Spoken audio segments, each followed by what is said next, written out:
Hello everyone and welcome back to my latest video. I apologise for not getting this video out yesterday. I was having some problems uploading a video on one of my other channels. Coincidentally, it was also about the Nevada Caucus. I'll leave a link to that video in the description. Do check it out. But anyway, it's time to get stuck into this video. As we know, Bernie Sanders won the Nevada Caucus with a whopping 46.8% of the vote. Very impressive figure, I have to say. And well, the final results clearly show that Sanders pretty much trounced the competition. Biden was next with 20.2%, and well, I'd say these results lead us pretty nicely into the overall standings right now for the actual whole nomination process itself. We can see that Bernie Sanders is currently way out in the lead on 45 delegates out of 100, followed by Pete Buttigieg on 25, then Joe Biden on 15, Elizabeth Warren on 8, Amy Klobuchar on 7, while everyone else, all the other candidates, have no delegates as of yet.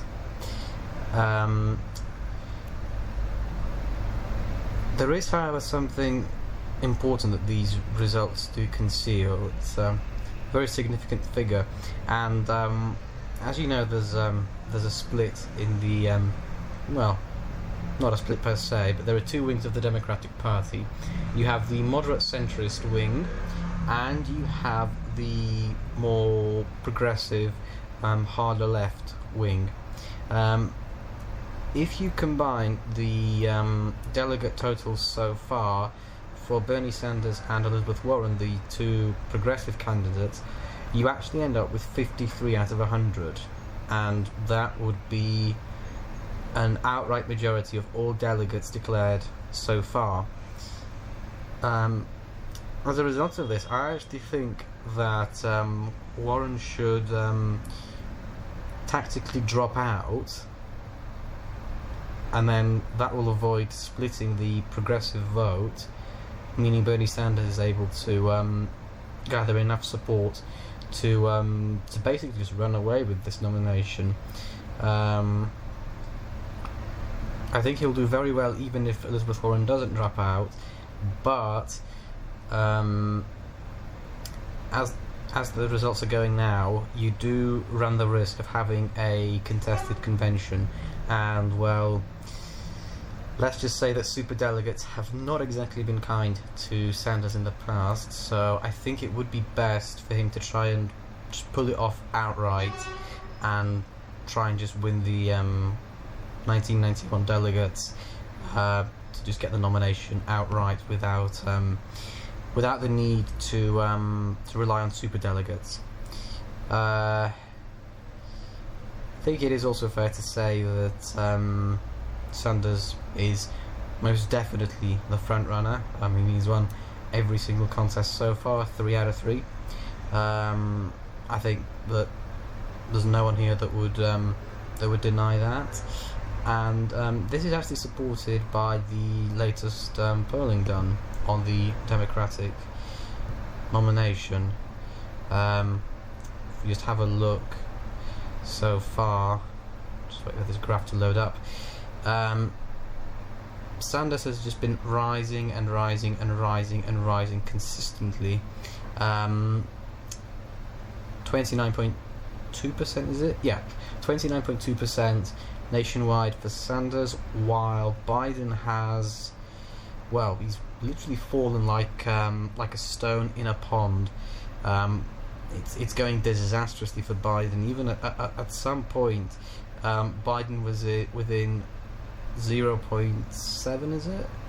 Yes, 0.7% of getting into third place, which, well, if you look back here, when he was on 41.2, 41.4, was crazy to think that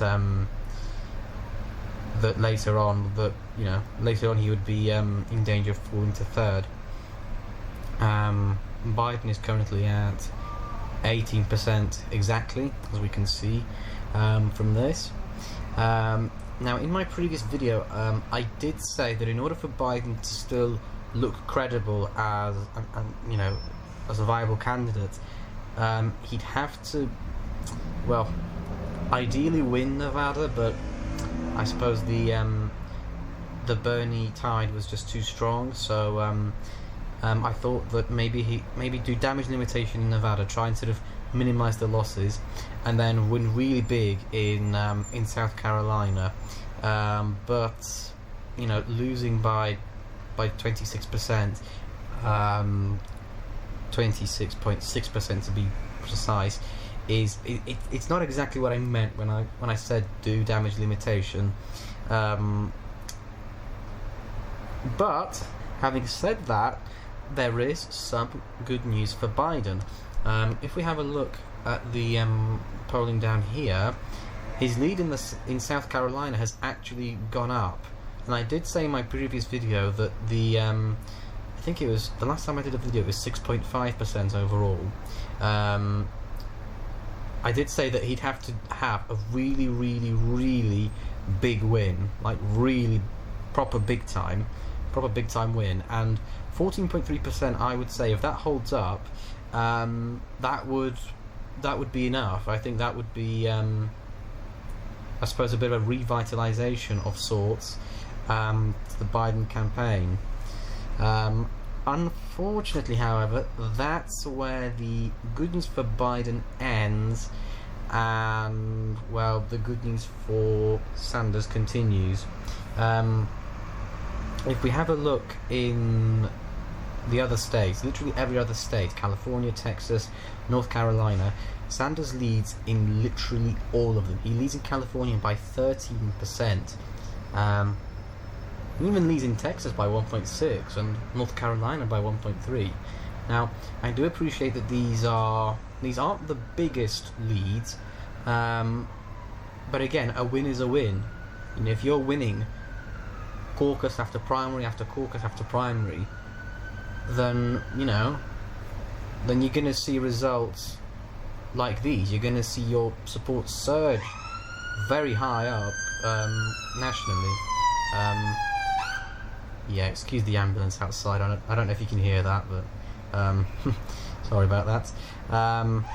But anyway, Sanders leads in every state other than South Carolina, like I said, and, well, that's really bad for Biden. If these results play out exactly as they are here, so Biden wins by 14.3 in South Carolina, Sanders wins by 13 in California, Sanders wins in Texas by 1.6, Sanders wins in North Carolina by 1.3, then I actually do think that Joe Biden should actually drop out at that point, because it was just been disappointment after disappointment after disappointment for him. It would be interesting. I mean, if this did happen, assuming that's how it goes. If this did happen and Joe Biden did drop out, I think it would be very interesting to see how his supporters would sort of split their support. I mean, we have had candidates drop out before. And the most recent one, I think, was Andrew Yang. But none of these candidates were really the big players, I would say. Like, none of them were the big name candidates. Biden, if he did drop out, would be the first big name candidate to drop out of the race. So this would probably really change the numbers we're seeing now.